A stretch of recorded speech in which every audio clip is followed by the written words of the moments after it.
Hello, everyone. Hello. Glad you made it. It seemed pretty sparse around here a little bit ago, so hopefully there will be some more come in. So I'm glad you're here. It's all right if I move some of this stuff around up here. Please. Thank you, Vanessa's not here right now, so okay. Yes.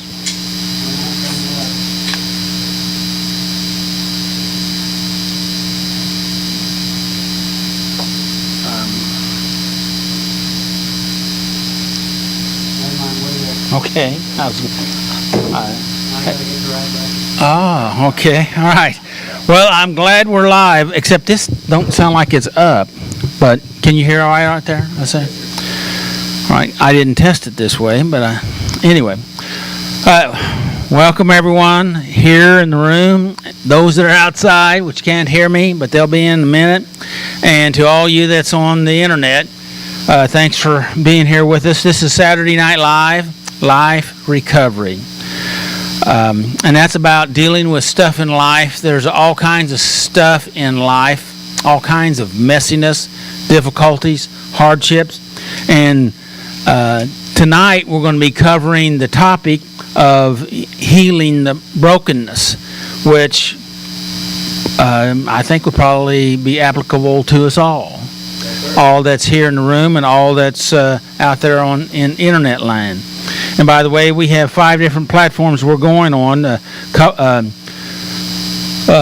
of them are Facebook, 2 are other YouTubes, Saturday Night Live YouTube, Doug Wilkerson Saturday Night Live, and then Central Christian Center YouTube and Facebook, and Saturday Night Live Facebook, which, you know, of course, if you're watching this, you're watching on one of those, and then plus my personal page. So anyway, welcome.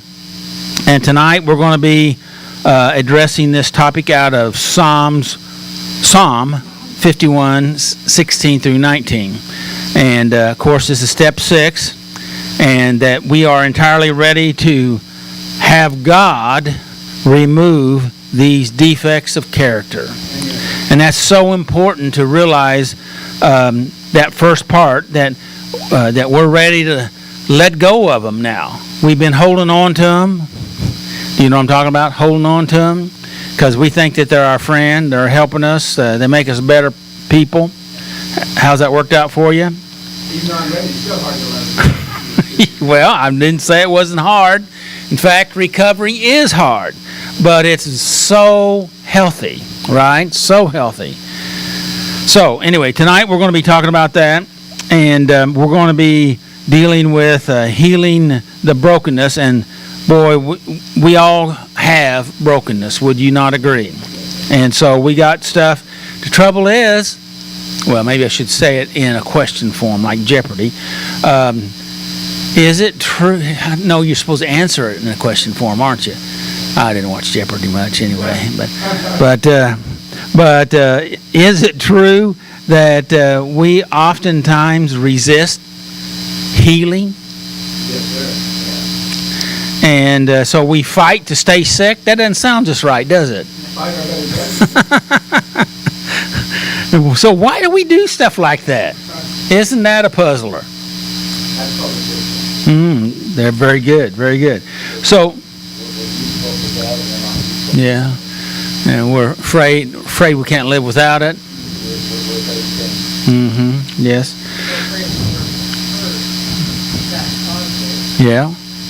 Yeah, that's true. Because we don't feel like we're able to do it on our own. And you know what? The truth is we can't. That's what step 6 is talking about, right? We can't do it alone. But did the drugs and acting out, obsessive compulsive behavior, substances, alcohol, all that stuff, did it do it for you? It did something, but did it help you get better?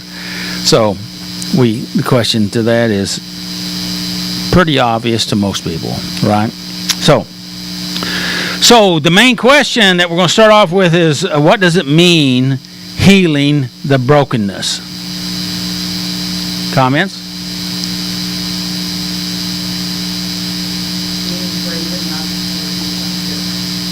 Well, that's a good one. That's a good one. Jimmy, could you hear me back there? Did you have a comment? Okay. All right. I'd always agree with Vanessa too if I was you. So, all right. So what does that mean? Healing the brokenness. Vanessa, what was your answer? That's a pretty good one. That's a good one. Yeah. And have faith that doing something will better our life. That's a good one. That's a good one. Look at Will back here. He looks like he's got a thought.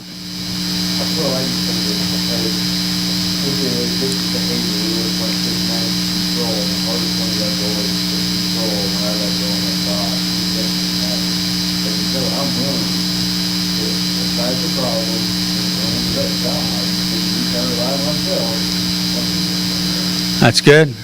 That's good. Yeah. Oh, that's good. That's good.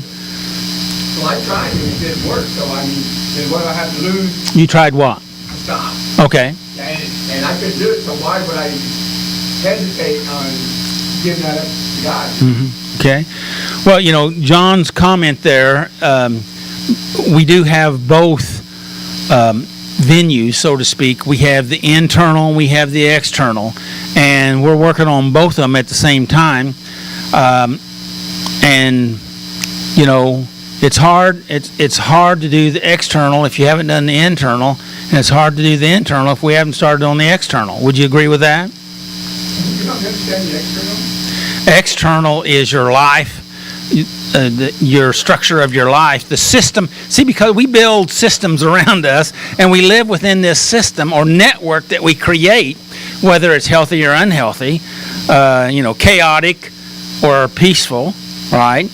And so we have this system out here, but we also have this system in here, our heart, our thinking, and sometimes,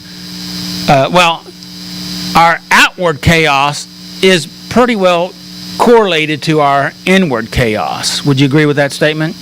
Okay, so anyway, what we're going to be talking about again as out of Psalm 51:16 through 19, which are really good scriptures, and we'll be talking more about that later.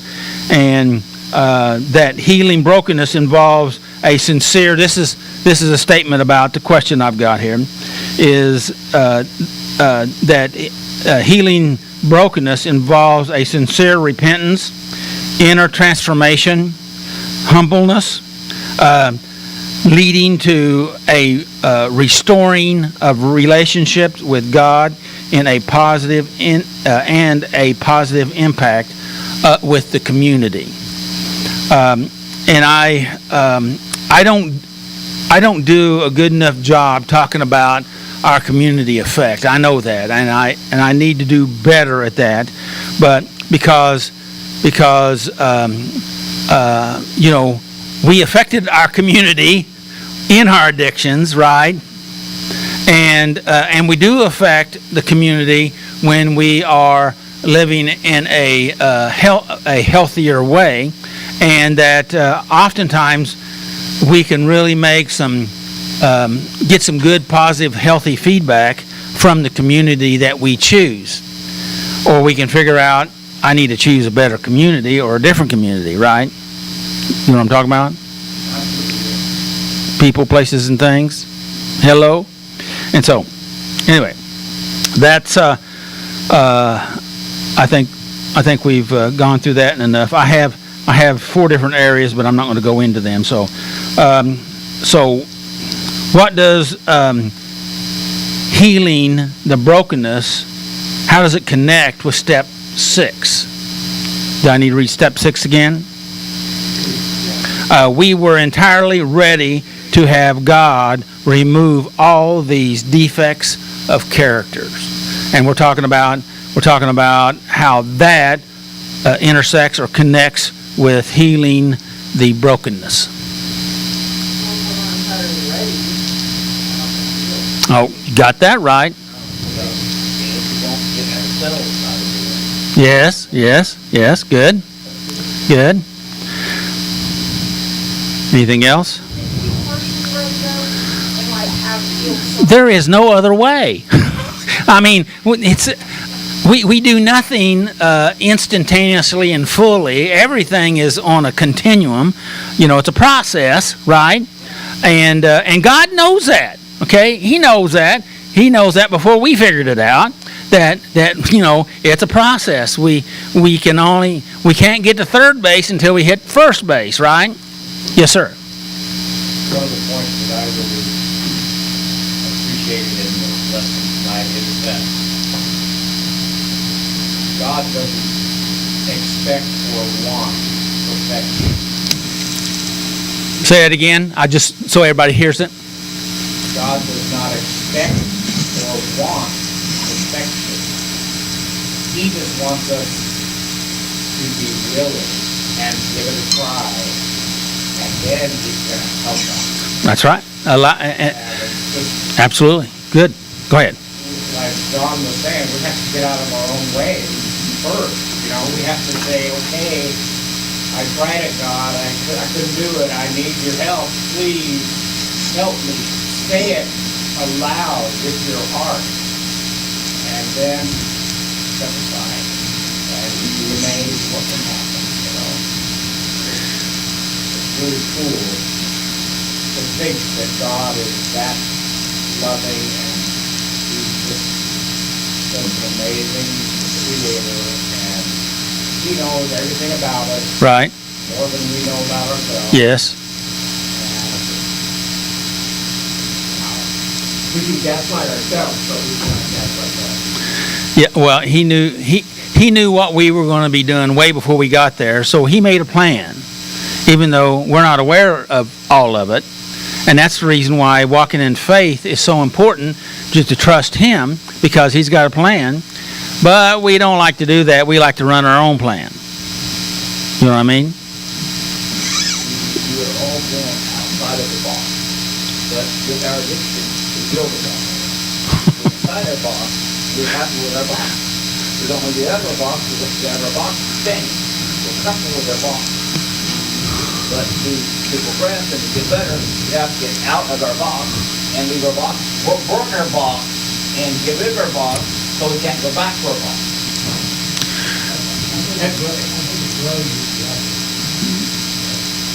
Hey, Kelly. Hey, Brian. Good to see you. Well, you know, that's that's pretty interesting. All those boxes. Yeah, and And I would be saying like, you know, I'm lonely, and then I crawl in the box, you know. Yeah, but Right. but if you burn your box, you don't have the box to crawl into.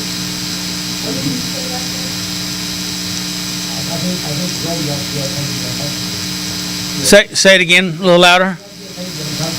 Have to be okay to be uncomfortable in order to go, and that is absolutely the truth, because we are designed to seek pleasure and avoid pain. So that means we avoid those elements that make us grow, which is that conflict or pain that you're talking about. I'm having a hard time hearing you. Right, and that's that box that John was talking about. You know, where we. In fact, let me read you a quote that I have down here for tonight, but I didn't know where I was going to put it in.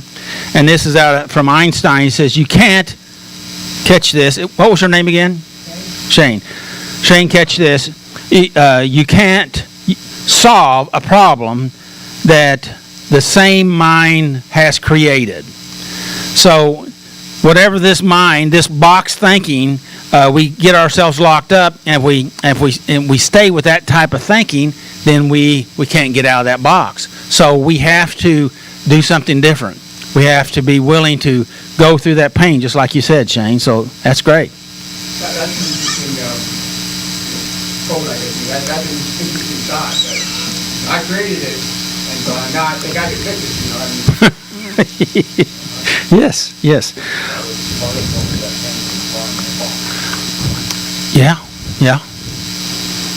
Yeah. It is because then we don't have nothing to go back to. No, we don't. We'll follow somebody else's box with them if they would like. Yeah. So the question is, how does step 6 intersect with our topic of healing the brokenness?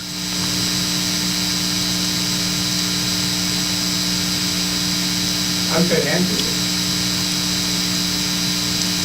it. Would you like to expound on that? Yeah, I mean, like how do I do it, And well, the answer is turn it over to a higher power. Okay. Now, we were entirely ready to have God remove all these defects of character. And I tell you, I was so sick of worrying about being evicted or where I was going to sleep and stuff, and that wears you down. Yeah, it takes you over, pushes you into anxiety, and then that makes you very susceptible to the things that you're trying to not do anymore.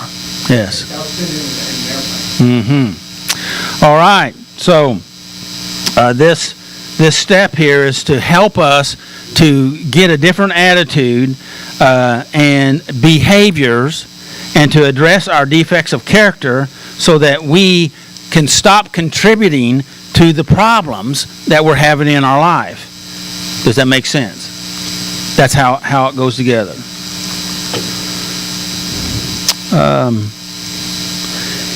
Healing the brokenness both solves, I already said this, but I'm going to read it off the page here. Healing the brokenness both focuses on acknowledging the internal flaws, being willing to change and seek divine assistance, and undergo a process of inner transformation. And that's what step 6 can do with us, and that's what we're talking about here, is because actually healing the brokenness is having that internal transformation. How's that? Well, it takes everything takes time, but probably some of the biggest time is that readiness time that we're talking about.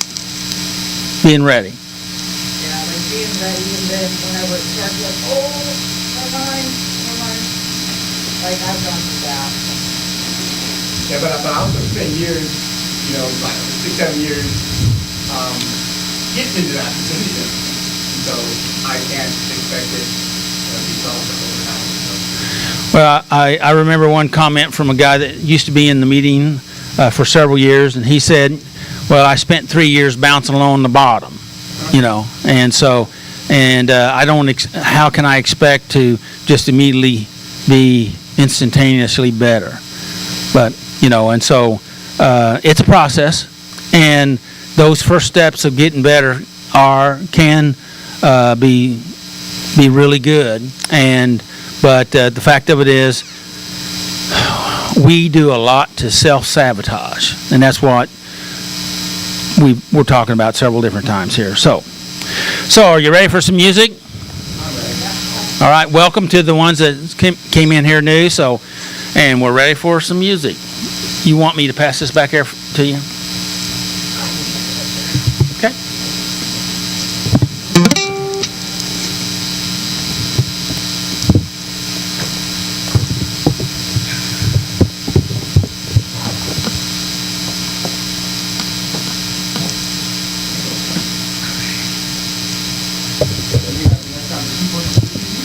Just for one song.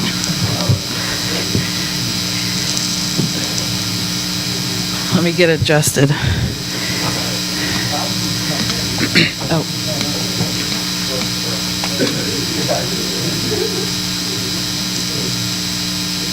All right, you ready? You ready?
Thank you.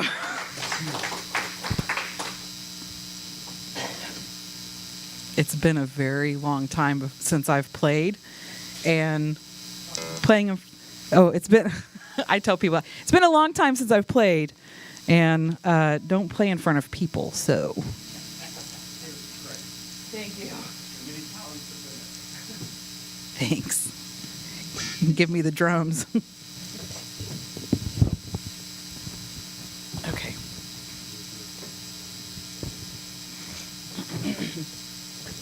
You ready?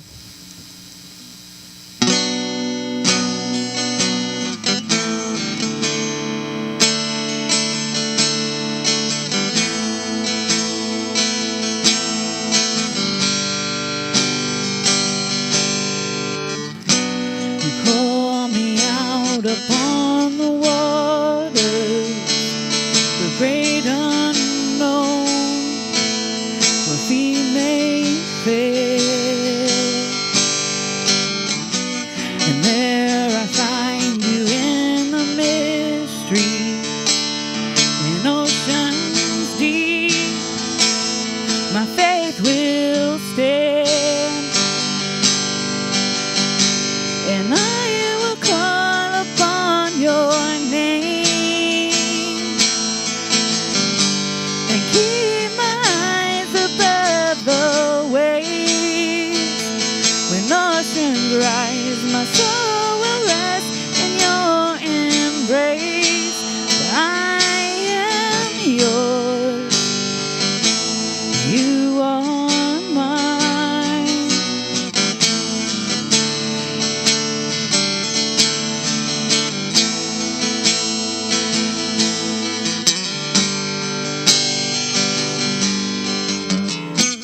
Grace abounds in deepest waters.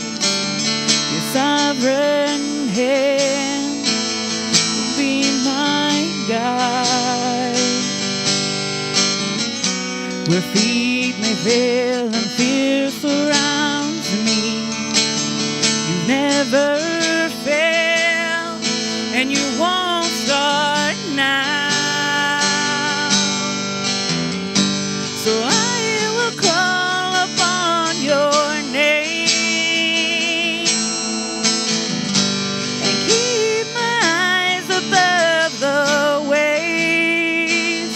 When oceans rise, my soul will rest in your embrace. For I am yours, you are mine.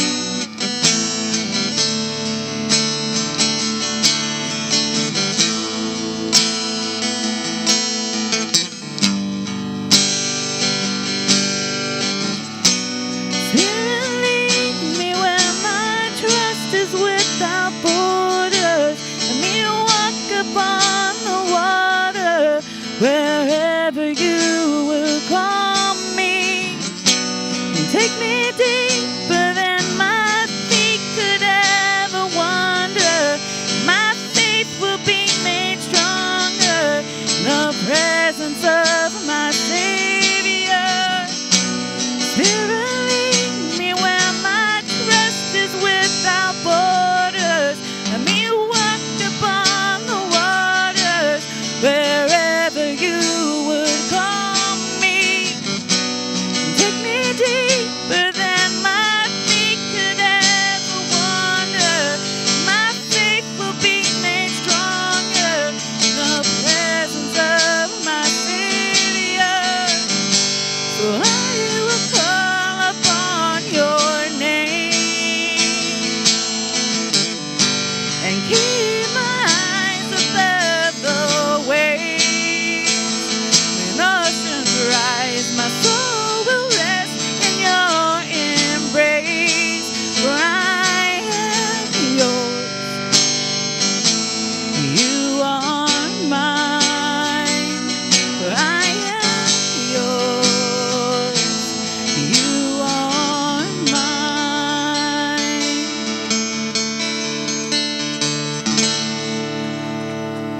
I love that song. Thank you.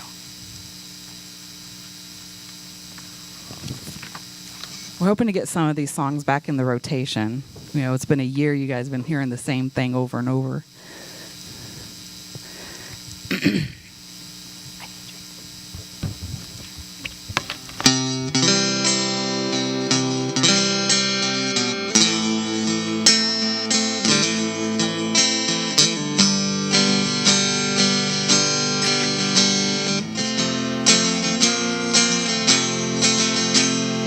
He is jealous for me.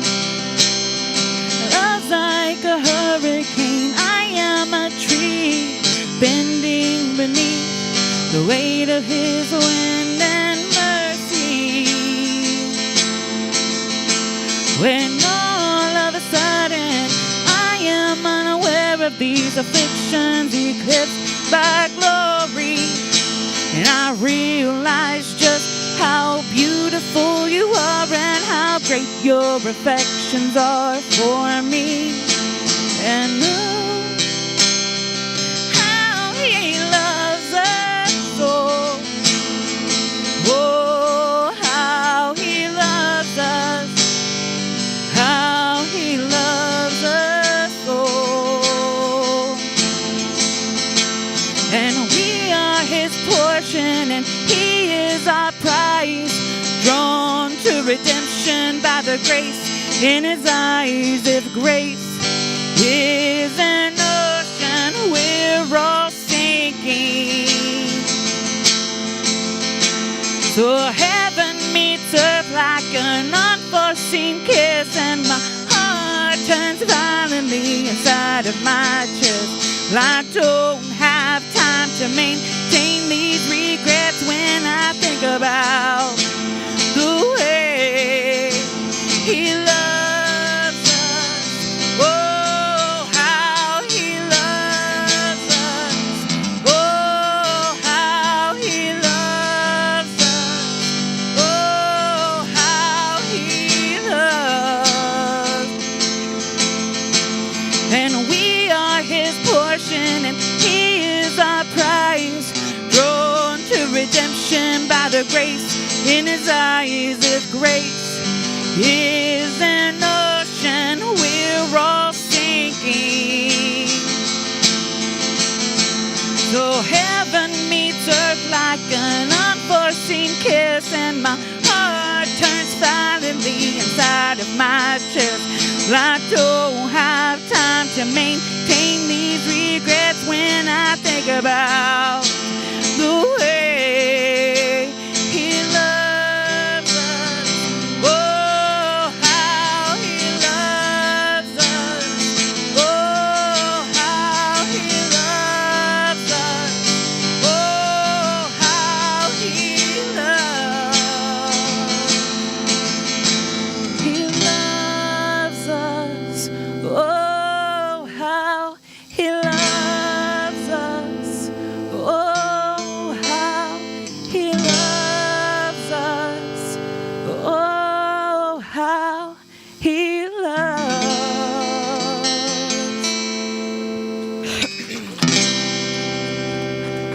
Thank you.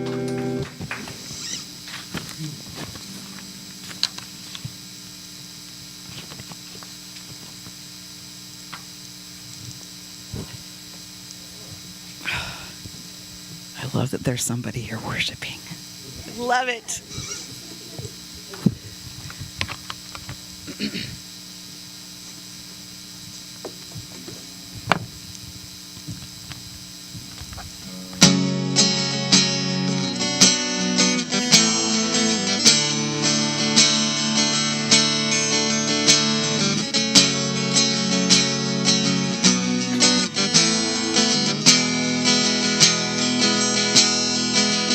Yes, the world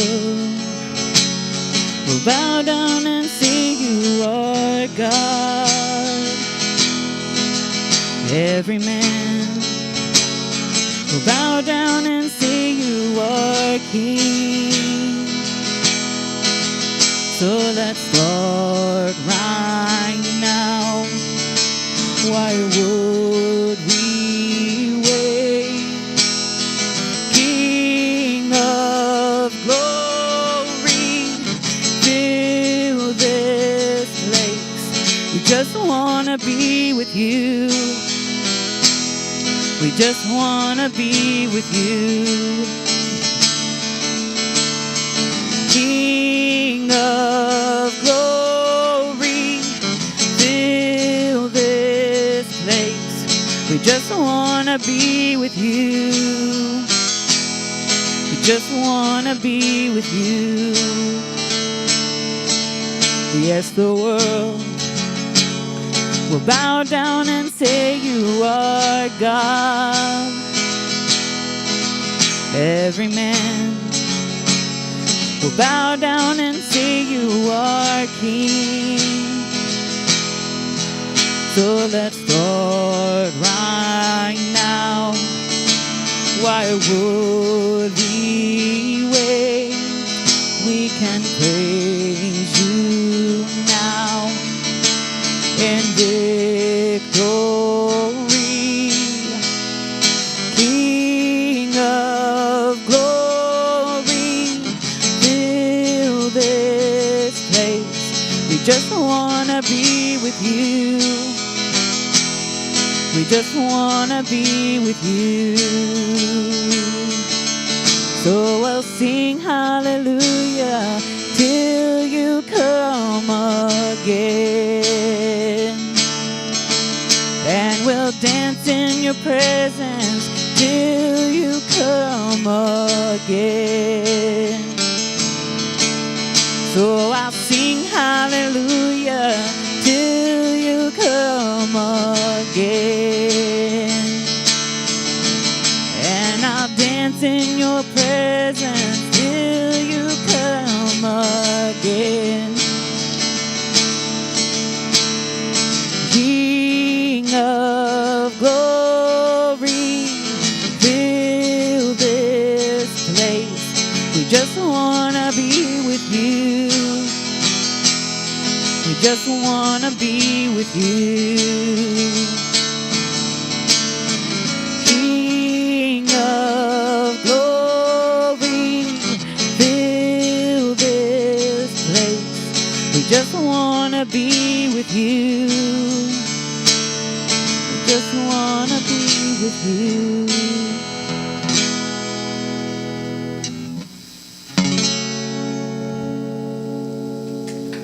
Thank you.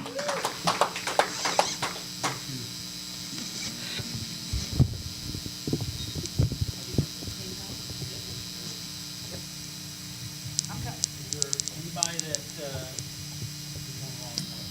I go this way. Anybody need a bracelet tonight? clean time bracelet? Okay. Okay, just hang on a second. Let me find my thing here. Oh, you already go. All right. Here at Saturday Night Live, we like to acknowledge clean time with colorful bracelets. This clean time isn't just from drugs and alcohol, but for whatever keeps you in bondage. Whether it be drugs, alcohol, anger, gambling, food addiction, lying, cheating, stealing, you fill in the blank. So first up, we have white bracelets just for today or less than 30 days. Anybody need one? Orange for 30 days. All right. Willie over here will get it. Good job. It's amazing. Good job.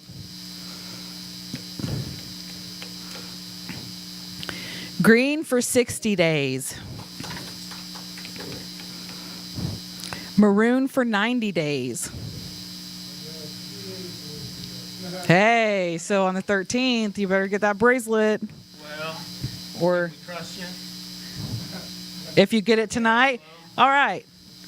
Maroon for 90 days. 90 days. Yay. Go, Jimmy.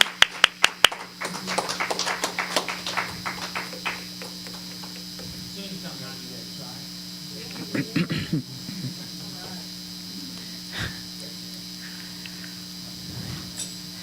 Blue for 6 months. Yellow for 9 months. Glow in the dark for a year.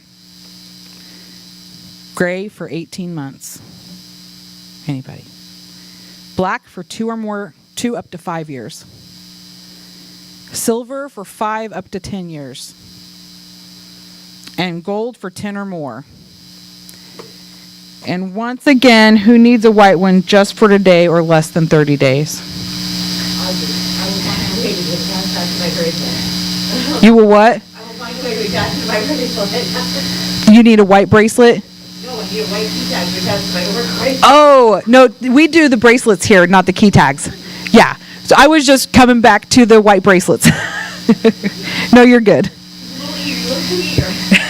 Hey, you know, those first 30 days are hard. They're probably the hardest. They were for me anyway. So congratulations and good job. All right, John. And does anybody need a workbook or a Bible? Okay. Just thought I'd throw that in there.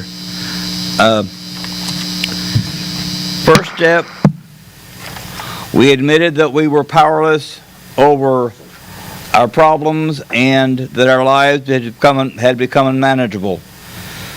Number 2, we came to believe that a power greater than ourselves could restore us to sanity.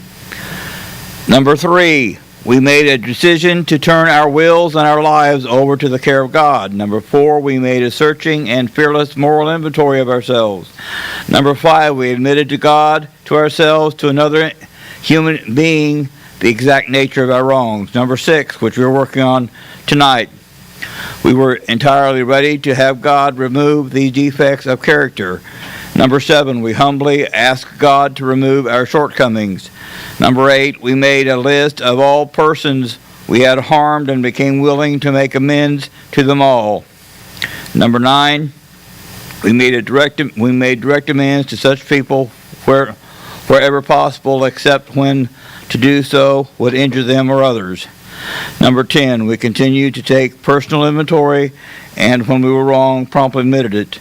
Number 11, we sought through prayer, meditation to improve our conscious contact with God, praying only for knowledge of His will for us and power to carry it out. Number 12, we, having had a spiritual awakening as a result of these steps, we tried to carry this message to others and to practice these principles in all of our affairs. And back to number 6, where we're going tonight, we were entirely ready to have God remove these defects of character. Thank you very much. Thank you, John. Thank you, John.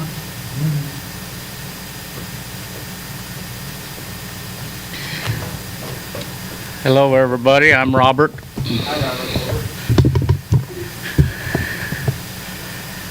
This is my first time doing this part of it, so bear with me. Make it stop, Robert.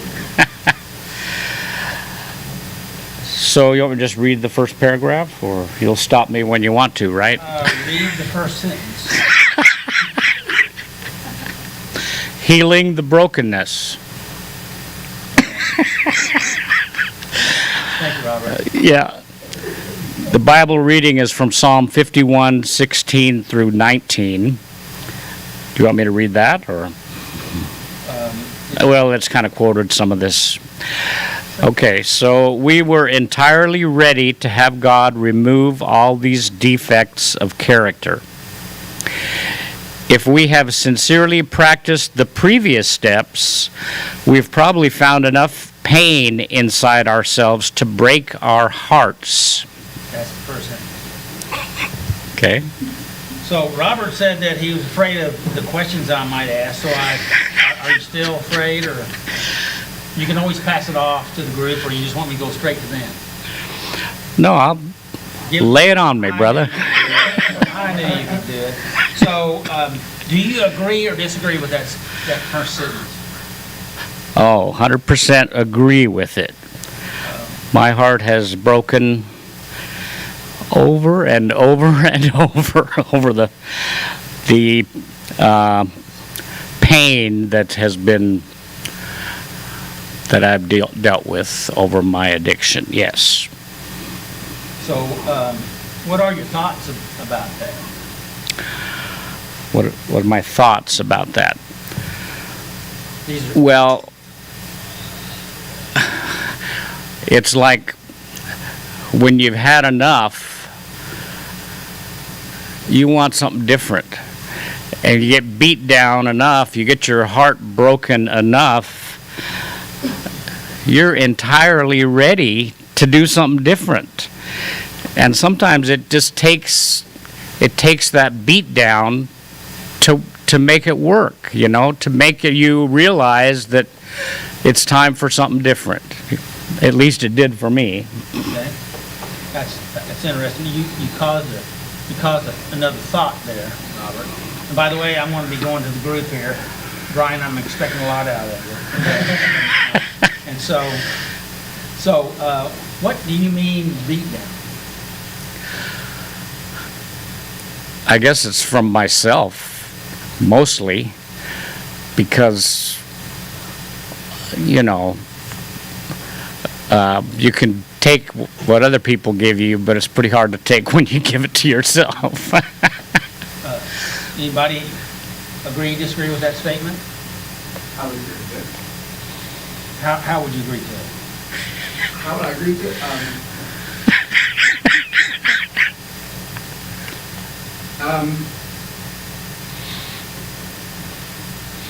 Take it to the group.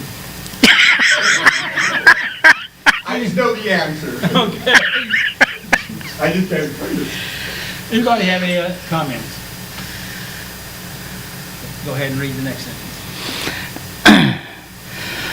Facing the fact that brokenness is part of the human condition can be crushing.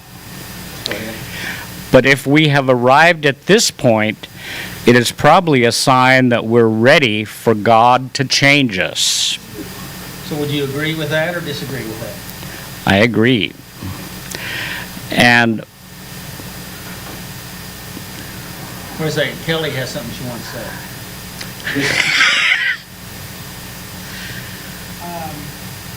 So back on the beaten down thing, you know, kind of leads to this, is that beaten down for me was that I couldn't stop what I was doing, and I couldn't stop hurting people that were around me, because my body and my mind needed to be high, you know, and needed, you know, that's my nourishment, that's my food, and I didn't know there was another way. He was down where I was stuck, or wherever I was at. Let's go and talk over, okay? Let's go. Anyway, and I was beaten down, and I felt like by the time I stopped my addiction, I felt like there was no way to make amends to anybody, myself, God, anybody. And so that's, you know, the surrender part of that is, until I surrendered, I guess I could say I never really broke my connection with God, even in my addiction, even in my childhood, even in my trauma. But when I got here, I was really angry that I couldn't stop what I was doing. And That's so, good, real good. yeah, so beating down where I was at, but I also was so grateful that I did find a way, you know, and that was through treatment and through God and all that, that was like brought to me, you know, because I wasn't going to do it myself. I was in a position where I was listening to other people and preachers and, you know, HNI, NA people that would come in and sharing their message. That's how I got it. I was sitting in a jail cell, trying to just get out of the jail, you know, to call people out, and that's how I got the message. I went in there, and I just wanted to get out, and I called out. And some things clicked, and it was like, you know, and just, you know, that's the surrender part of it. It was like I went, and then I felt that surrender. And I heard somebody else before me stop using, stop doing what I was doing, and we're here to share the story, you know, and so that's what I get out of that. Actually, you know, we're starting our way to go on. Good. Thank you. You wanted to say something? Oh, no. In my work position, nothing really came up. And I was, you know, grateful for the, you couldn't have enough bills, you couldn't have enough, you know, you couldn't have enough bank account, money in the bank account. It was never enough. was always just more and more, one more, and I look at that one more, I can go think of that one more. It's constant. Yes. Yeah, I drink that, like an empty pit, you just throwing stuff in. That's what she was going to say a while ago, right? Oh, yes. I was just waiting for the moment, Okay, Robert. So, did you have any other thoughts?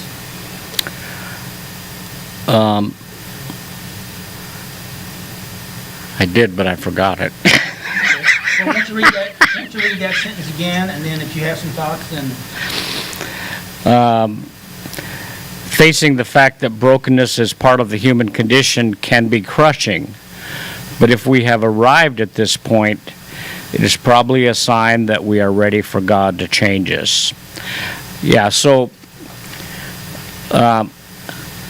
it took me a long time to admit that I had a problem.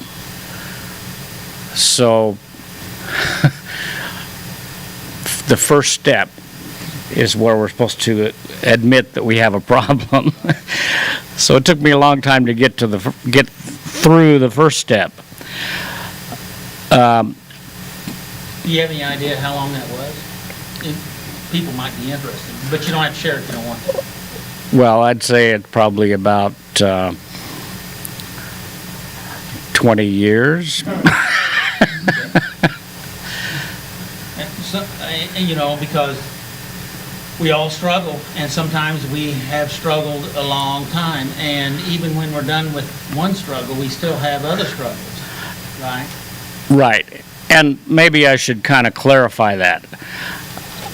I struggled with stopping gambling for many, many, many years. However, it would go in spurts. I would go gamble, and then I would kind of get into some financial trouble and think, I got to stop this. But I thought I could do it myself. And what was really the thing that I had to come to grips with is that I couldn't do it myself. Once I finally accepted that this is a real problem that I cannot solve on my own, then I started making progress. When I really truthfully admitted that, then I started making progress. I still slipped up, but I knew that there was a better way. Before, I didn't care. I did not care what people thought of me or what happened. All I wanted was the satisfaction I got from doing the thing that I shouldn't do.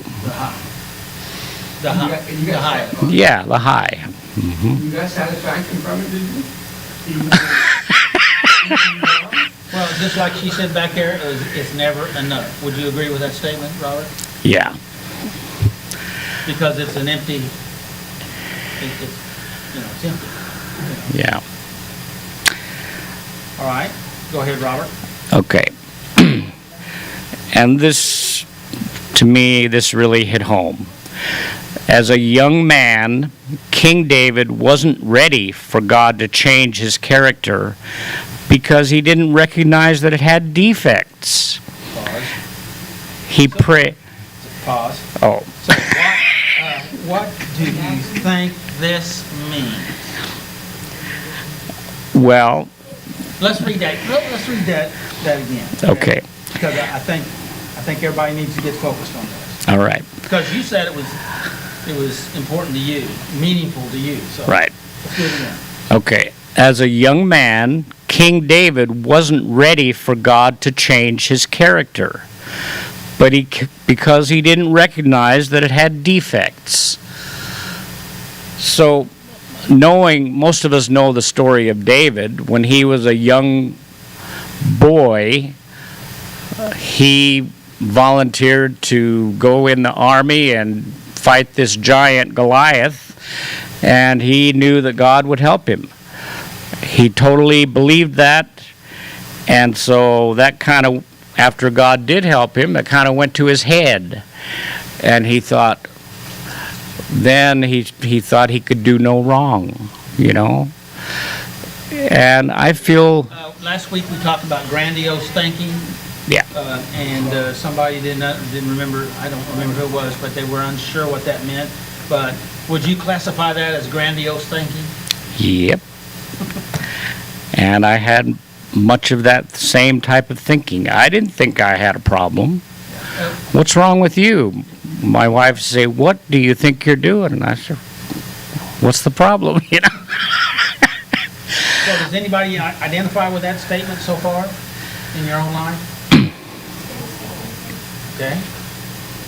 Go ahead, Rob. David prayed, don't let me... No. We're on the same sentence. Not the grandiose thinking. Yeah. We're backing up to, as a young man. Oh, read it again? Yeah.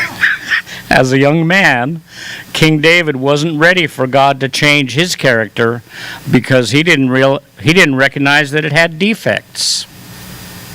So you can't fix something that you're not aware of, right? You can't name it, you can't tame it, all right? So you got, and I really like killing the giant in here because, man, that would, you'd say, well, now I can never do anything wrong. And sometimes when you're in your highest moment or when you're maybe winning instead of losing, you think the rest of it's all going to be winnings, right? Yeah. There's no losing now. But that's not logical. It's not rational. Right? No. And so then we think that he thought God used him so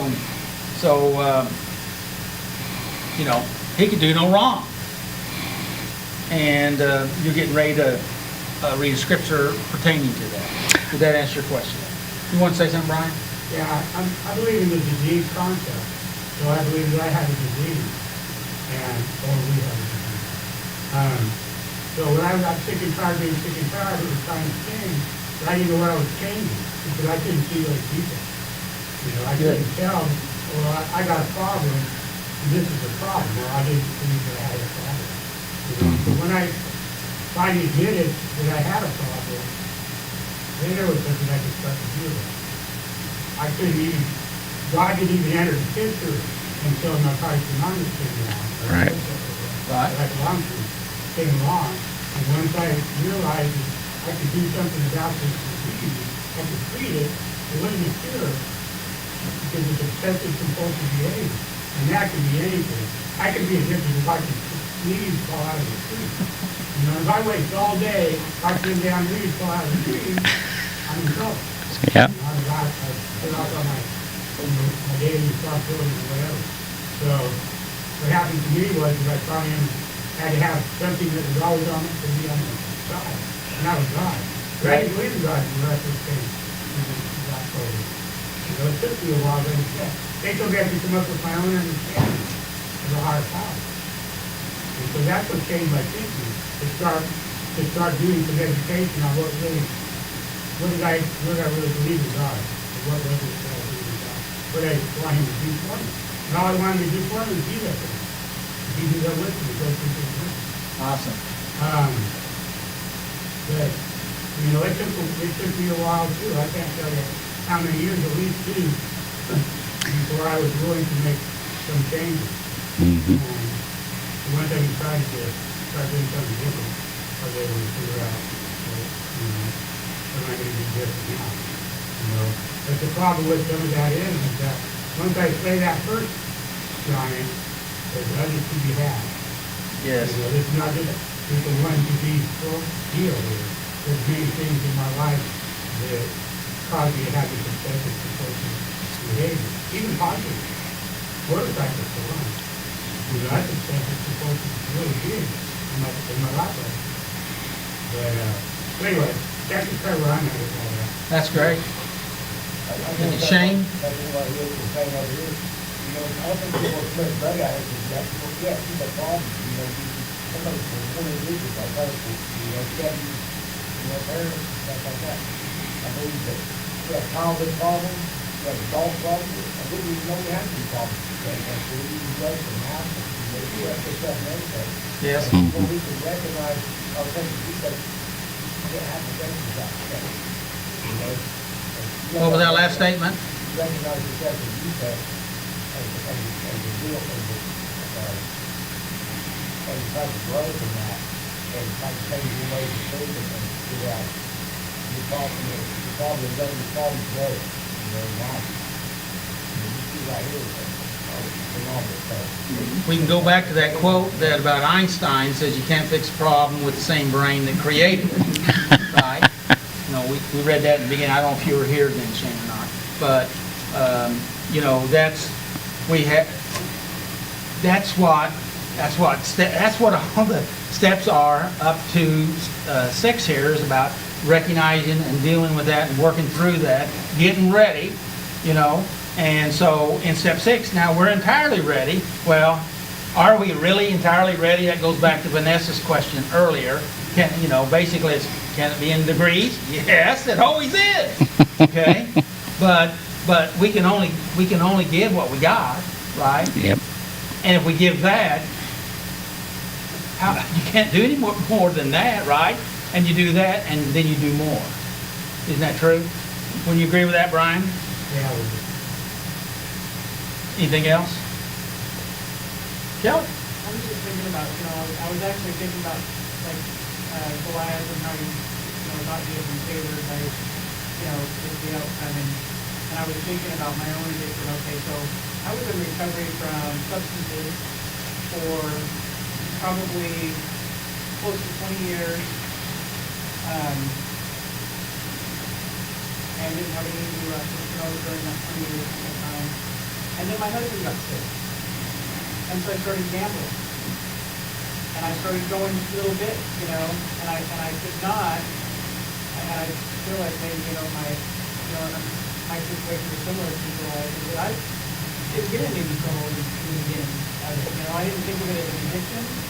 I thought it was silly, you know, that they would do the meetings on it. And I could not see the seriousness, like how effective it was and how it affected him. And then I would think to myself, well, you know, my thinking would be, I wouldn't think about times that I lost, I would only think about times that I won. Yes. And so I could not see the addiction. And when I went, I always felt, well, I can't say I always, in the beginning. There you go. I always felt better because it would take away all of my emotion, all of my fear, you know, my husband was dying. And I didn't have to feel nothing, you know, and so I felt favored because I would get home and it's like, you know, but my emotions were deadened and I could just move on about my business, you know.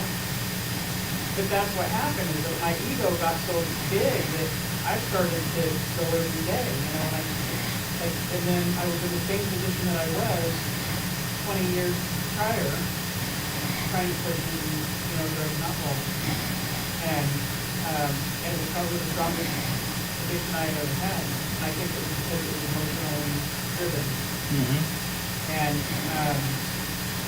so, you know, here I come, some folks, you know, and we got together and we started to have some really good meetings. You know, I was just thinking about myself and my ego and how I thought, this ain't, you know, it's not a problem, you know, I'm just going for fun, you know, I would tell myself this isn't, you know, and because I was growing, you know. But anyway, that just really resonated with me. Good. Good. Anybody else? I was always told that if you have a really, really big problem, like my brain thinks it's way too big. So I started telling myself, okay, you gotta think smaller. You can't just think of life after death. You can't think of eternity. You gotta pay attention to what you're doing in there. You can't think of what comes before that or what comes from after. And it didn't work. I just couldn't see two ends of the rainbow. One of the last places I was staying at, we had somebody that ran a string across the room. And said, you gotta look at, this is where, you know, the path was. And this is way bigger pieces than this. And it was able to put things in perspective for me. But basically, I'm literally basing every day of my life trying to figure out what I did last week or what I'm going to do next week. All right. Good deal. Ryan, did you have your hand up? No. Oh, just waiting. Do what? Gratification, in October of this year, Kelly and I will have 30 years clean off the drugs and alcohol. All right, congratulations. Awesome. It can be done. We can change our thinking. And sometimes it takes a while for us to do that. But it takes some willingness. Yeah. But it is a process for sure. And, but that thinking and negative thinking, for me, has never really gone away. I can subside it, and I can use prayer, meditation, and some other stuff my sponsor and everything that I've learned over the years. But it's always there. My deal right now is I had emphysema, had a double lung transplant. So my biggest thing was smoking, cigarettes. And every now and then when my brain starts to talk to me, I don't listen to it much. But I want to smoke a cigarette. I just want one. I just want to smoke a cigarette, one cigarette. And I know that's a lie. I know that it won't be. It'll be a cost for two. And I'll be right back to and then I'm kind of slapping my donor in the face. I'm not going to do that either. So, anyway, I'm 6 years post-transplant. That's great. That's awesome. 6 years after his lung transplant. Double lung transplant. Double lung. That's great. And I appreciate knowing y'all because, it shows what you've done. Inspiration. Awesome. Because I tell you, the times it's just, It's up to you and God to make that decision. Make it together, it's probably going to happen. Make it on my own, it's probably going to happen on my own. Right. And he's not going to force you, so he can't do it on his own. But he's giving you the opportunity to have that choice. when I try to either I'm too nice or too stupid, so when I want it, I give, Yeah, I think. Okay, back to the topic, and that we're at. We're gonna go to Psalms 26. Is that right? Okay, David prayed, "Don't let me suffer the fate of sinners. I am not like that. I live with integrity. So redeem me and show me mercy."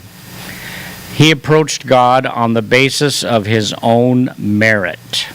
So what do you think about that? Well, I think he had to learn the hard way, that not the way to approach God. Anybody here ever had to learn the hard way? Yep. Don't pray for patience. Yeah. Through many trials and tribulations, you'll get patience, right? Mm-hmm. So, and this is what we already talked about a little bit, right, Robert? That when he was younger, he thought he had it all together. And when we, I've seen it in church, I've seen it in recovery. When we have some victory, then man, we think we got it, and everybody else ought to do it just the way I do it. And When I think that I got it, I tend to lose it. And that's because we then are relying again on ourselves, and that's where we started, right? Right. I am the biggest problem in my life. Mm-hmm. Kelly asked me to talk to you about that. Yeah, I'm good. Sessions on that? I really think it's not. I think a lot of times, I look at the people around me and pushing their self-ability tells me I don't have a problem like this myself. Sometimes I find it hard to because in this bullshit really good to be in, or I have to change my situation that I actually admit that even actually just there. So why do I need God if I'm my own God? It's true. True. Speaking on that too, like, because my struggle with alcohol, that social acceptability messes you up, you know, and you get like this haughty, you know, pride thing in your head, and no offense, I hope I don't offend anybody, where like you start thinking, well, like, I'm not smoking crack, I'm not doing this, I'm not, and then you start like measuring what addictions are okay and what addictions aren't okay, Right. you know, and it's, you know, Yeah. Or I'm winning more than I'm losing. Yep. yeah. And is that really the truth? Well, in my rationale. Right? I can't just remember the names. Sometimes. Yeah. Yeah. I don't know how to do that. You don't know how to raise your hand? I don't know how I'm supposed to get. I can be loud. No, you can't. Excuse me. That's right, we're not recognizing you tonight. Go ahead. It made me think of the Bible, where it's talking about we compare ourselves among ourselves, and we compare ourselves among ourselves our own lives. And that's what is the trick of the world, the trick of the enemy, the trick of our flesh, to compare ourselves among ourselves. Well, I'm not as bad as that guy, I'm not as bad as that person. That's where we get tripped up, because we're supposed to compare ourselves to this, and once we compare ourselves to this, then that's when we can see the defects. That's where we can see where we're missing on the holiness mark, is because of the comparing ourselves among ourselves. Because so much, even more so today, so much is socially acceptable. So, yeah, I agree with all of that. And I don't disagree with what you said, but I think it's more than that, because all of us,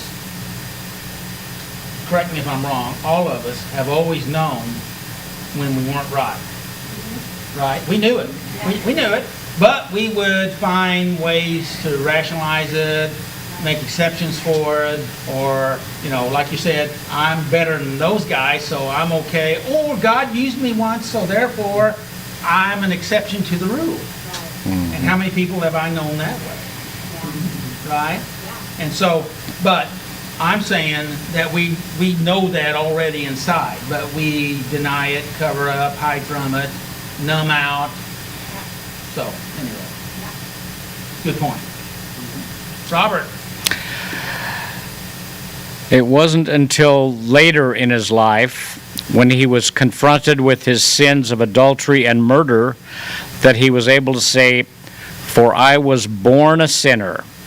Yes, from the moment my mother conceived me." He also said, "You do not desire a sacrifice, or I would offer one. The sacrifice you desire is a broken spirit. You will not reject a broken and repentant heart, O God." And you have any thoughts on that, Robert? Yes. This is what really impacted me on the lesson tonight is, like I was saying earlier, God knows us better than we know ourselves. And He doesn't expect us to be perfect. What He wants is us to admit that we're not and ask for help and repent and say, "I realize that I'm wrong, but I can't fix it. Please help me, God." And He will. That's what's amazing. He will, if we're sincere and we really mean it. He can tell.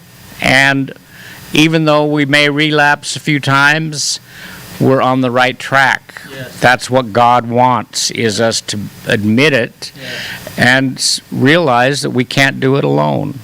Good, good. So what do you think about this statement here talking about you do not desire a sacrifice or an offering? Do people think that if they did something or worked for God or gave money, do they think that has an effect in what's going on in their life? See how I asked that question? Yeah. Well, of course we do. And in fact, I'm ashamed to admit it, but yes, I even thought that in the midst of my addiction to try to make myself feel better. I volunteered to take my truck across the state to pick up some bricks that we found cheaper at a certain place because we were building a new church, so I volunteered to go get the bricks. And although I wouldn't admit it, the truth was I did that to say, okay, God, I know I did wrong gambling, but here I'm trying to make up for it. And that God doesn't want that. Until I realized that God doesn't want us to try to buy him off. He wants us to know that we're sinners, you know, and admit it and ask for some help. And have this broken and contrite spirit, this Right. repentance. And if your heart is right, then that action that you're talking about will be far more beneficial to you and to God. Right.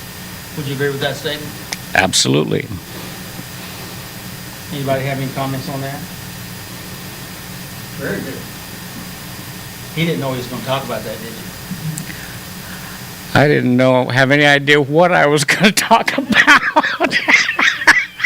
I was just waiting for your question because I knew you would ask the right ones. Shane. Sometimes it is, that's all right, but you started, taking somebody, and you forgive it, or forgive them, and do it better. For some of them in life, you have to forgive yourself for taking this behavior. Absolutely. Yeah. And if they're hurting somebody else, then it's you're doing it for the wrong purpose. Right? Yeah. So, and in fact, that step does not set, we're not to harm anybody else. Okay? So don't cause harm to try to fix yourself. Okay? All right, Robert. Jesus taught that God blesses those who mourn, for they will be comforted. God isn't looking for evidence of how good we are or how hard we try. He only wants us to mourn over our sins and admit our brokenness. Then He will not ignore our needs, but will forgive us, comfort us, and cleanse us. Thank God for that. Amen. I'll admit that, because that whole thing, kind of made me mad, because not that I don't love God, but when we have to deal with natural consequences, it's really hard to feel like it's not punishment, or that it's not some kind of sacrifice that He's asking for, because further on in that scripture, God took Bathsheba and David's baby. And after David said this, you don't require a sacrifice. Well, that baby died, and people say that God took the baby. Okay.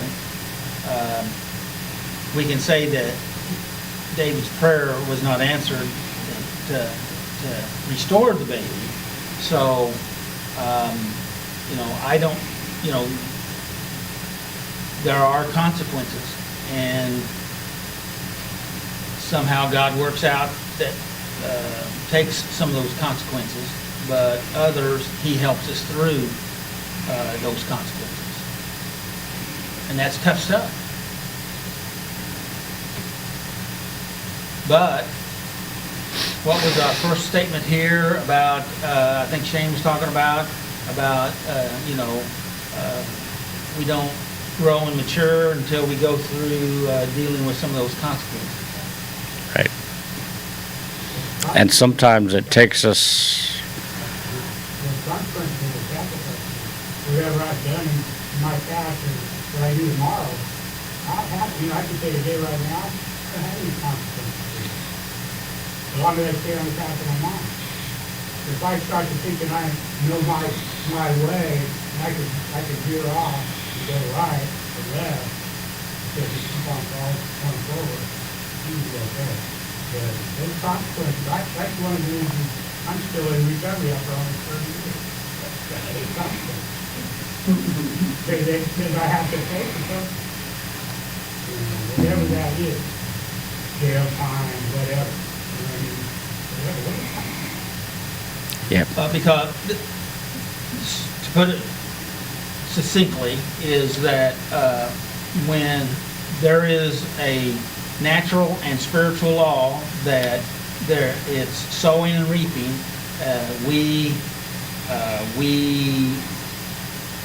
we move contrary to what God has said. It keeps us in the zone of blessing. If we move outside of that, then we're going to get those consequences. And and we chose that, whether we realize we did it or not. But thank God that He is there, just like Robert said. He's there to help us, to forgive us, comfort us, and to cleanse us, and help us through dealing with the consequences. And oftentimes we have a hard time with that, okay? Because it is hard, okay? But do you choose to be on a different path of life, or do you choose to continue on the other path? You can't leave yet. I haven't asked you the last question. In a nutshell, No, but that's pretty close. So, did you have any other thoughts on your lesson? no. What did you learn from this lesson? Well,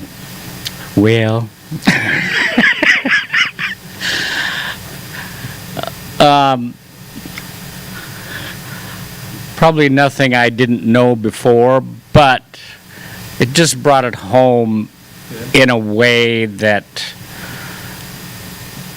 helps me appreciate it more. You know, we have free will. We can make decisions, but the decisions that we make that lead us to go back in the way of our addiction are really bad decisions, as we've all experiensed. Which I prefer to call them very unhealthy decisions.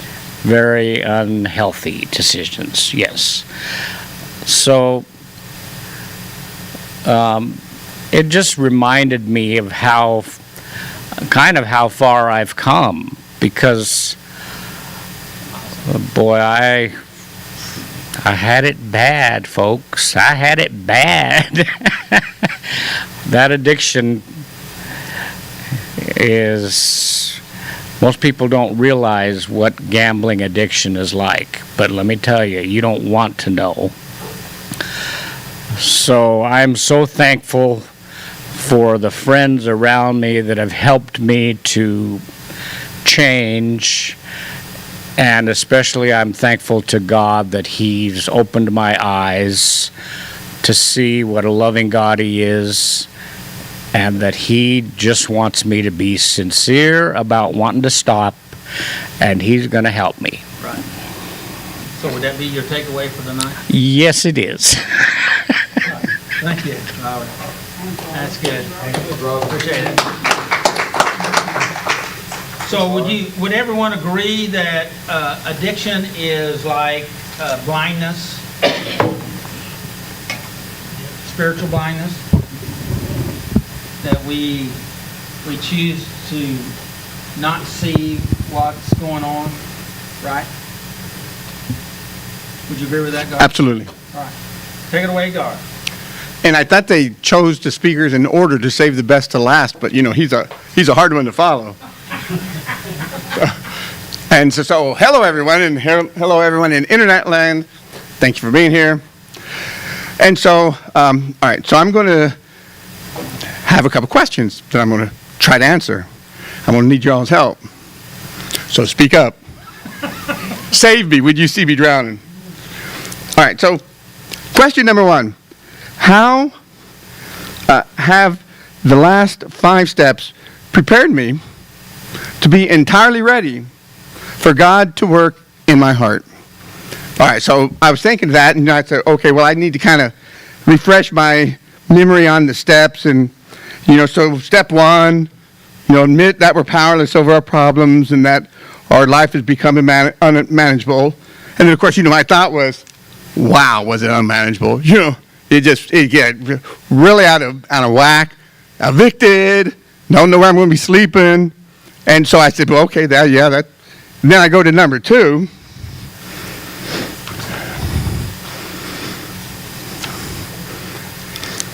And I read it, and it says, we come to believe that a power greater than ourselves could restore us to sanity. Well, I was trying to restore myself to sanity, but that didn't seem to work. And, there's been so many things that's been said tonight that really resonated. One is, I got pretty good grades in school. Things were going great. And, so I thought, well, I can handle that. I have a strong mind. I'm just going to try this for a little bit. I'm kind of curious. I can stop when I want to stop. And, so, showed a little ignorance. That way you can just read them off that. Thank you. Yes. And so then I go to number 3. We made a decision to turn our wills and our lives over to the care of God. Well, that was me, like, oh, help me. I just, things are crazy, and I don't want to be here, and I got to stop this, and I really want to stop. I really wanted to stop. I really, really wanted to stop, but I didn't. So okay, well, I have to kind of turn myself over to, the care of God, And, all right, so then 4, we made a searching and fearless moral inventory of ourselves. Say, okay, that's where the cockiness came in. Well, I don't have a problem. I can stop what I want, But then, I'm saying that as I'm being evicted. I'm saying that as I'm sleeping on the street with no money. So, all right. So I had to really think about, why am I here? And, and so I've never wanted to say, oh, the drugs did it to me, because the drugs didn't make the decision to jump in me. I made the decision to take them. So I had to, admit, I had to think about, do the moral inventory, and in doing so, boy, I really messed that up, And character defects, hey, I'm a good person. I don't hurt anybody. Well, I was hurting myself, which in turn would hurt others, So okay, so maybe I got a few defects. I've always said, I've only been wrong once, and that's when I thought I was wrong. So, but just saying. All right, so when I'm reading these, it just is kind of flowing with my thought process and what I was going through. So 5, we admitted to God, to ourselves, and to another human being the exact nature of our wrongs. And so, I had to come to the realization that I'm in this position because I put myself in the position. And, it's me. I made wrongs, and think about what I've done to myself, done to others. And so, that's when that's when I started kind of letting God in my life. I've always said, oh, I'm spiritual, but I always had troubles using the word God. Don't know why, but I never read the Bible. I always thought it's fiction. I always thought the Bible was just like a story from beginning to end. I didn't realize it's like 60 or 70 different pieces, from others. I thought that was really interesting when I learned that. And then just kind of some of the stories I find fascinating, So I've kind of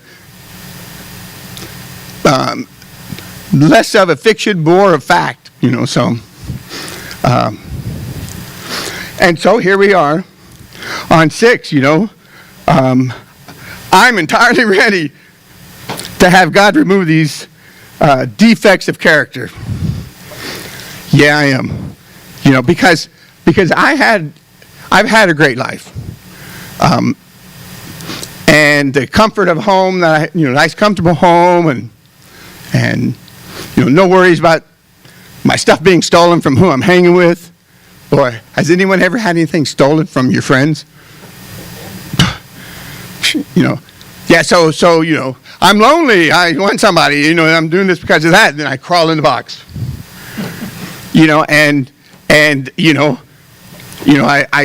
go to people that are taken from me, you know, and I'm like, oh, you know, I remember one time I woke up, so I hadn't done it this whenever I came here, because I kind of like ran away from Florida to get just away. So I've set water gardens. First time I was in a homeless shelter, which that place is actually pretty phenomenal. So I finally got another place. I'd never worried about having a house or a home to go to. I never worried about having a car. It was just like shoes. I always had them. Now I don't. I'm not a car. And so, okay, so I got back into a home. Boy, that was so nice. So I was there for like, I don't know, a couple months. And then I just kind of woke up like midnight or 1, craving. And me thinking about stopping, using, I was sitting there and I was thinking, oh, no, I got to stop. That's scary. And I was thinking, well, that's kind of interesting. Why am I scared of stopping? So then I said, okay, well, think about this. When you were deep in that addiction, I was really scared. Scared of where am I going to sleep? Who's after me? I was much more scared then. So if I'm scared of stopping, I thought to myself, okay, that's okay. That's an okay thought. Just know that it was much scarier than whenever I was doing the stuff, So I'm ready because I could do it myself. I got a strong mind, I can this and that, but I can't. I tried. It wasn't until I kind of realized that I cannot do it. And then I started going, to a church to hear and learning the Bible and God and stuff like that. And, I have confidence. That gave me the confidence that that is how I can beat the addiction. Or at least keep it at bay. So, boy, am I ready. I'm ready. Is anybody else in here ready? Yes. Yeah. Because I tell you, the drugs don't make me happy. But when I'm on a jet ski on the ocean, I'm happy as boom, So I know there's fun, happy things out there that make me much happier than drugs. So I have to kind of try to think about it in a real rational way, but I also know I cannot do it by myself, and so that's where God comes in. So that is how the steps leading up to here has helped me battle this. And I open the floor to you. Let's go to question number 2. Let's go to question number 2. I think you covered it pretty good. Thank you very much. I covered it pretty good. That's from Doug. Okay, question number 2. Now I had a little bit of thinking I had to go through on 2. So this is where I'll probably lean on my family here. So chime in. All right, so question number 2.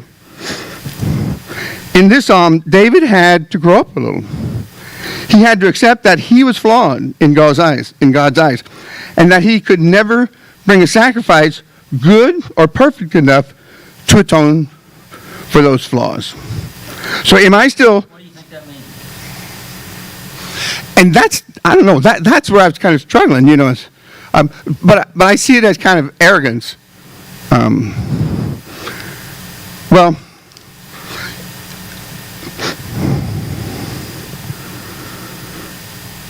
yeah, I think it's kind of arrogance, like, I'm not flawed, Well, candidly, I think we all are, to a degree.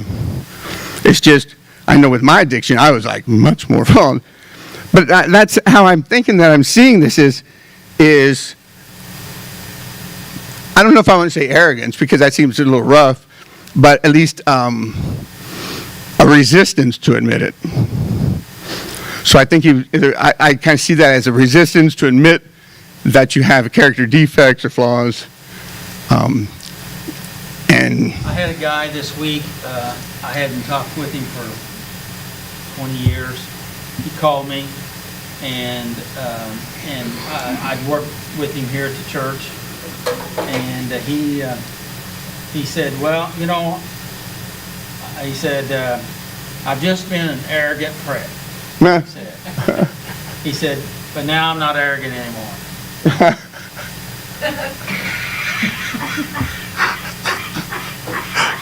That's what I did. Yeah, that's good. That's good. Yeah. Don't believe me, just ask me. Yeah.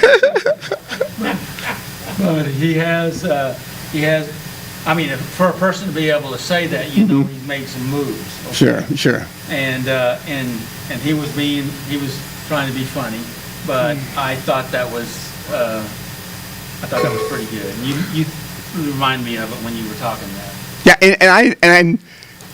I'm thinking, at least with me, you know, I would say, there's truth in what I said, you know, I mean, because, you know, I tell you what, there's two of me when I'm on drugs and when I'm not. You know, there's quite a difference, you know, because when I'm on drugs, boy, it's not that I'm mean. I love people all the time, you know. It's just, I get irritated, you know. When you're doing something and staying up for days on end, and I was sitting on the toilet one time, okay, and I'm looking over through the door at my bed, and I'm thinking, that thing is levitating, you know. It's levitating. It's like a foot off the ground, and I see it doing this, you know. So I knew it wasn't, but my mind was telling me it was, which I thought was really interesting, you know, like. So it goes to show that, you know, am I of sound mind when I'm doing it? Am I of the right mind? Am I me? So, yeah, so when I'm not doing the drugs, I'm calmer. I worry less, much less. I can drop a cup of milk and not go, you know. It's so. Yeah, they change me. Yeah, they sure do. You know. Go ahead and finish the rest of it, please.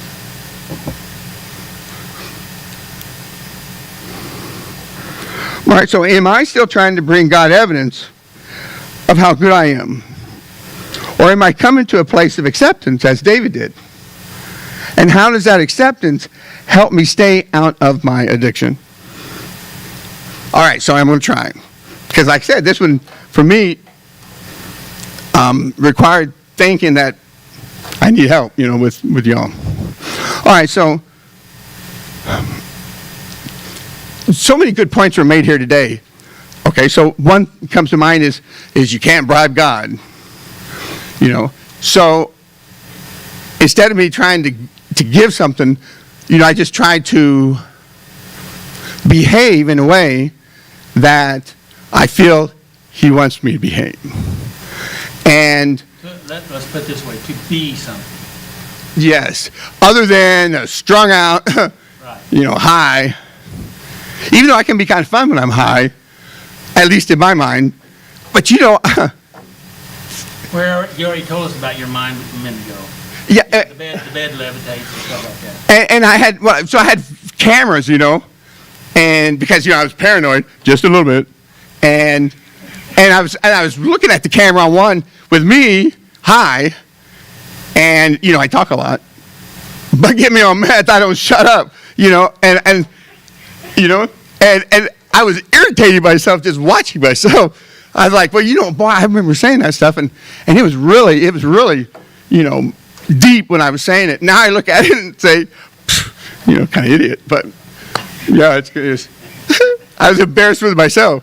So, So how did that affect you? well, I don't want to be like that. You know, I want to be, for myself, I feel I've been blessed with a sound mind, so I can't screw it up with drugs. with talents that I can help people. I don't really help them when I'm on drugs. And I feel that in order to show my appreciation, because there's so many people that are born into different situations, you know, that are much worse and would really enjoy having what I've been blessed with.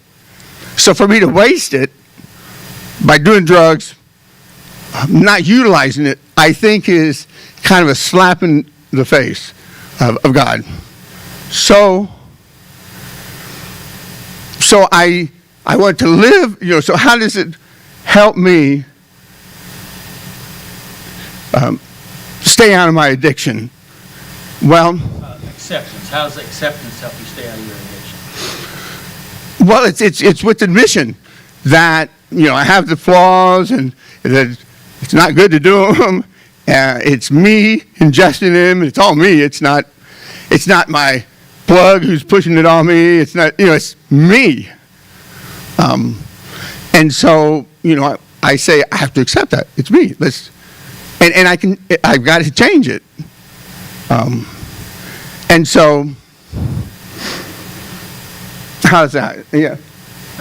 Is that okay? Yeah. Yeah, you know, I just have to accept it and really want to show how much I appreciate with what I have received in life. One is my mother, you know, who, like, I got to experience unconditional love. And I tell you what, I mean, I don't know how many people get it, but I'm sort of thinking not as near enough that should have it. So, you know, I tell you, that was amazing. And so for me to do drugs and then waste what I was given, yeah, I just think it's like a sin, you know. So, you know, accepting the flaws and such makes me want to stay sober and return the gifts that I've been given. How about do better? Do better, absolutely, yes. And I know I can. There's no doubt. So then would you say acceptance is a part of recovery? Absolutely. Acceptance is, I think, an important part of recovery. I would say without acceptance, your chance of recovery are pretty slim. Yeah. What do you think about that? You think Please. It's the action or process of being received as adequate or suitable, physically to be admitted into a group. In other words, there's such a thing as I feel how I am. I don't have to change anything. Yeah, and that's that's great, yeah. Yeah, you know, because what I've learned is when I try to be something, I look a fool. When I'm me, well, I still look a fool, but, you know, I'm just saying, maybe that wasn't a good thing. Yeah, when I'm me, it's different. It's different, you know. So, yeah, I think acceptance is just so important. And I hope that everybody here and there, that you can find that ability to do a moral inventory, to accept that you're powerless over it. You know, I just don't think, I'd say I know I cannot do it by myself, but I tell you what, you know, I tried and it didn't work. And what is working is, you know, accepting it, turning myself over to my higher power, and being in a group and learning from y'all has really helped a lot. That's awesome. Thank you. Thank you. Any final comments from anyone? I was just gonna say what Will said, like, that's it for that. The definition of acceptance. But isn't it great to have people around us that, you know, pull up the definition of a word and share it, you know, and share their thoughts, and it's just amazing. That's good. And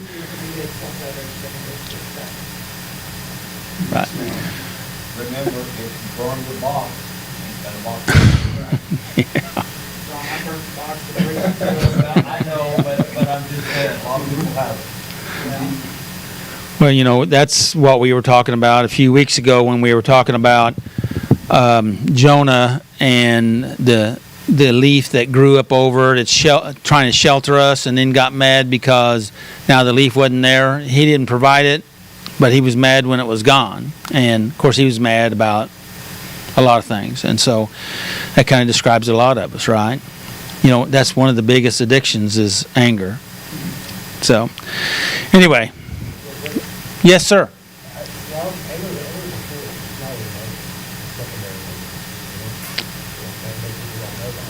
Yeah. But it is also the addiction that I'm talking about, because then it releases dopamine into your system, and we like that, and it makes us feel powerful. It alters us. It takes us into a different state, you know, and so. Especially when we're rewarded for our poor behavior because we've scared somebody to, you know, into submission, you know, that's,